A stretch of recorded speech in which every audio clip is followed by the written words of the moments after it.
All is well, all is well, এই all is well মন্ত্র জাপতে জাপতেই Argentine সমর্থকরা রাতের পর রাত পার করেছে। মানে হার্টের একটা ভালো পরীক্ষা আপনাদের কিন্তু হয়ে গেছে। সো ওই হার্টবিটের রাতগুলো পার করে আর্জেন্টিনা সেই শেষ চারে পৌঁছে গেল, এবং তার পাশাপাশি স্পেন, ইংল্যান্ড অ্যান্ড দি মাইটি ফ্রান্সও কিন্তু চলে এসছে এই ফাইনাল ফোরে। বিশ্বকাপ জমে উঠেছে, তাদের শেষ একদম করিডোরে চলে এসছে এই বিশ্বকাপটা। সো শেষ চারের লড়াইটা কিরকম হতে পারে এবং এখন পর্যন্ত ম্যাচগুলো কিভাবে আমরা দেখেছি সবকিছু নিয়ে আলোচনা করব ডি বক্সে।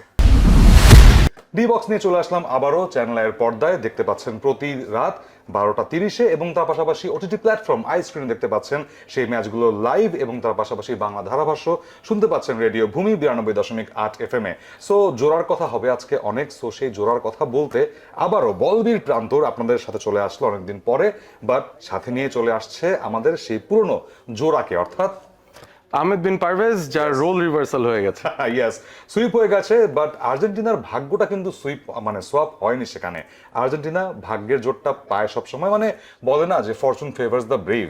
সো এই কথাটা বলে কিন্তু বেঁচে গেলেন আর কি। বেঁচে, হ্যাঁ, এই যে পিঠ বাঁচালাম ডেফিনেটলি।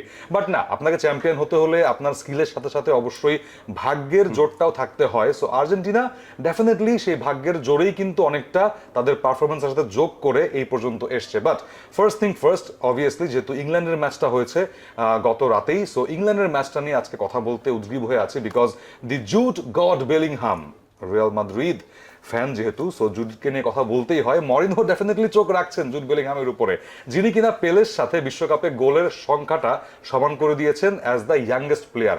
অবশ্যই সবার উপরে এমবাপ্পে বসে আছেন 12টা গোল নিয়ে, বাট স্টিল জুড বেলিংহামের কথাটা অবশ্যই বলতে হয়। দুর্দান্ত রান, 6টা গোল করে ফেলেছেন, এবং ম্যারাডোনা 1986 বিশ্বকাপে জোড়া গোল করেছিলেন পরপর 2 ম্যাচে, সেইটারই পুনরাবৃত্তি হয়েছে 2026 সালে এসে এই জুড বেলিংহামের পা ধরে বলা যায়। তিনিও কিন্তু জোড়া গোল করলেন সেই রাউন্ড অফ 16, তারপরে কোয়ার্টার। সো কি বলবেন তাকে নিয়ে? অনেক কিছুই বলার আছে, এবং জুড বেলিংহাম এত দারুণ একজন প্লেয়ার, নিজেকে প্রস্ফুটিত করেছেন এবারে ইংল্যান্ডের দলের হয়ে। অনেকেই কিন্তু কেইনকেই তাদের মেইন ম্যান ধরছেন, এবং কেইন সেই পারফরমেন্সটাও দিচ্ছেন, উইং থেকেও অ্যাসিস্ট আসছে। তবে জুড বেলিংহামের যে গোল, আমার কাছে মনে হয় যে সেটা ইংল্যান্ডের জন্য বিশাল বড় একটা বোনাস, কারণ অনেকে আসলে তার এই রোলটাকে খুব অন্যরকম ভাবে ডিসক্রাইব করছেন, বলছেন যে তিনি নাকি চোরা রান নিতে পারেন।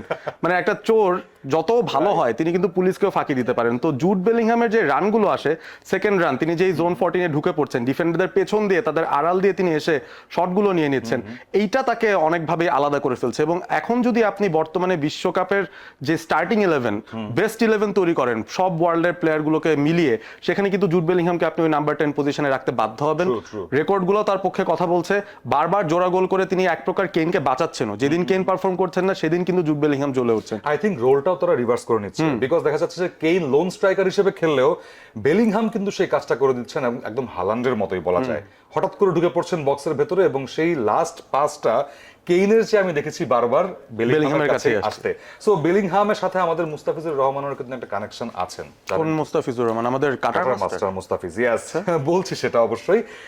ইংল্যান্ডের 100 যে টুর্নামেন্টটা হয় সেখানে বার্মিংহাম ফিনিক্স নামে একটা দল আছে, সেই দলের কো ওনার কিন্তু এই জুড বেলিংহাম, ফুটবলের পাশাপাশি যার ক্রিকেটেও অনেক অনেক বেশি প্যাশন, এবং তিনি সেই প্যাশন থেকেই এই বার্মিংহাম ফিনিক্সের লভ্যাংশ কিনেছেন, ডিরেক্টর হয়েছেন, ডেফিনেটলি কো ওনার হয়েছেন, এবং Mustafizur Rahman for the first time এই 100-এ খেলতে যাচ্ছেন এই মৌসুম থেকে। সো বলা যায় না ডাগ আউটে থাকবেন হয়তো জুড বেলিংহাম অ্যাজ অ্যান ওনার, এবং সেখানে মাঠে মুস্তাফিজুর রহমান পারফর্ম করবেন। What a beautiful picture. হ্যাঁ, চমৎকার একটা সিচুয়েশন। এবং আমার মনে হয় মুস্তাফিজকে যদি আমরা জিজ্ঞাসা করার সুযোগ পেতাম যে আপনি এই ওয়ার্ল্ড কাপে কাকে সাপোর্ট করছেন, তিনি হয়তো বলতেই পারেন যে আমি ইংল্যান্ডকে সাপোর্ট করছি। হতে পারে। এক্স্যাক্টলি। সো তার আগে চলে আসি ইংল্যান্ড নরওয়ে ম্যাচে স্পাইডার ক্যাম্প বিতর্কে। কোচ থেকে শুরু করে নরওয়ের গোলকিপার নাইল্যান্ড পর্যন্ত বলছেন যে যেই গোলটা করছেন জুড বেলিংহাম, প্রথম গোলটা, তার আগে নাকি নাইল্যান্ড যেই পাসটা নিয়েছিলেন হাওয়াই এরিয়ালে, সেটা নাকি স্পাইডার ক্যাম্পে বাড়ি খেয়ে সোজাসুজি পড়েছে। বাট কেউই কিন্তু আপিলটা করেনি সিরিয়াসলি। হ্যাঁ, অত সিরিয়াসলি আপিলও হয়নি, এবং অন দ্য প্লে যখন গোলটা হয়ে গেছে তারপর জাস্ট দেখছিলাম যে নাইল্যান্ড একটু উপরে ইঙ্গিত করে কিছু একটা বলার চেষ্টা করছেন।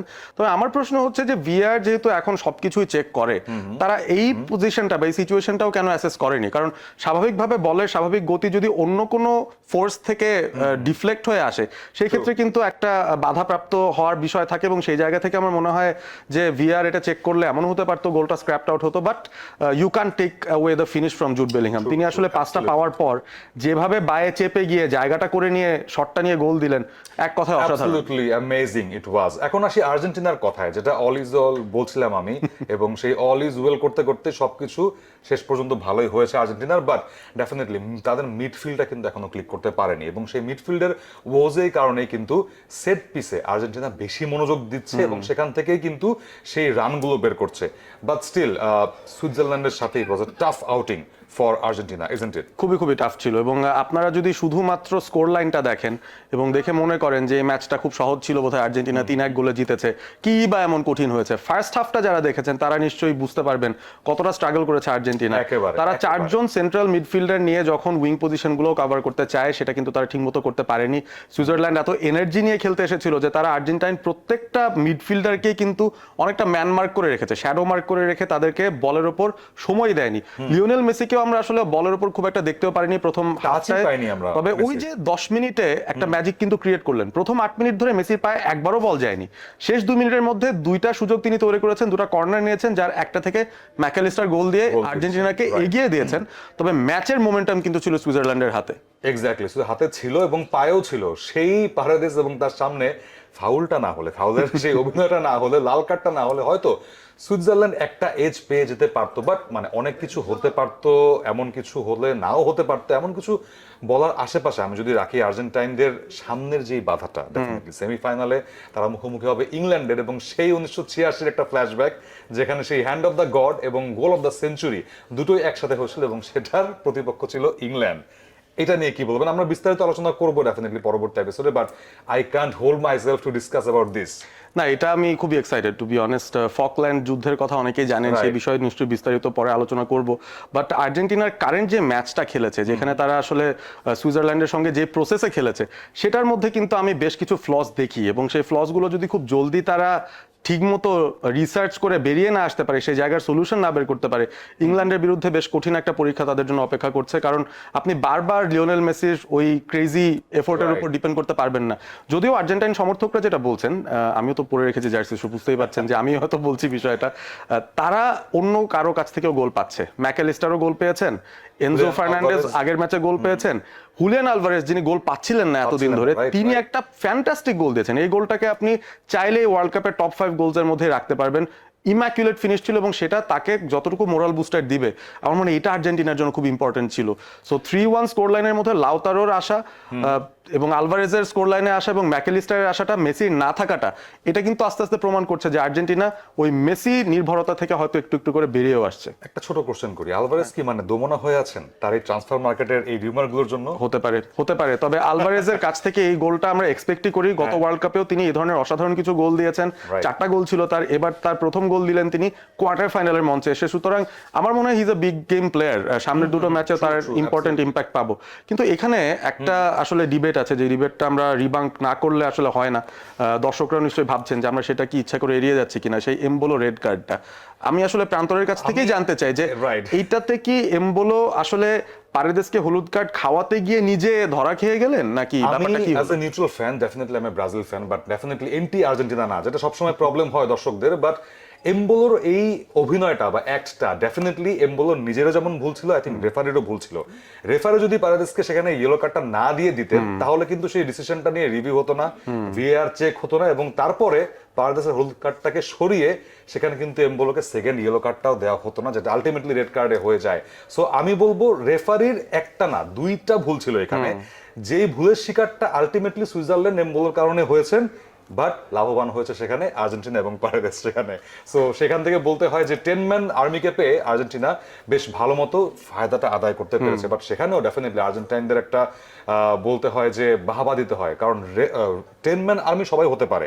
ইংল্যান্ড মেক্সিকোর সাথে 10 জন মানুষ নিয়ে কিন্তু 30 মিনিট ডিফেন্ড করতে পেরেছে। সো এখানে আর্জেন্টিনার কৃতিত্বটাকে ছোট করার কোনো উপায় নেই। সো আমাদেরও এই প্রোগ্রামটাকে আরেকটু বড় করার উপায় নেই, বাট সেটা নিয়ে আমরা পরবর্তী এপিসোডে আরো বিশদ আলোচনা করবো। ডেফিনেটলি ইংল্যান্ডেরও কিছু ফাঁকফোকর নিয়ে আলোচনা করব। ততক্ষণ পর্যন্ত অবশ্যই চ্যানেল আইয়ের পর্দায় ডি বক্স দেখতে থাকবেন প্রতি ম্যাচ নাইট রাত 12:30টায়, এবং তার পাশাপাশি আইস্ক্রিন তো আমরা অবশ্যই থাকবো লাইভ বিশ্বকাপের ম্যাচ নিয়ে, এবং রেডিও ভূমির 92.8 FM বাংলা ধারাভাষ্য নিয়ে। আজকের মতো বিদায় নিচ্ছি। Good night from D box.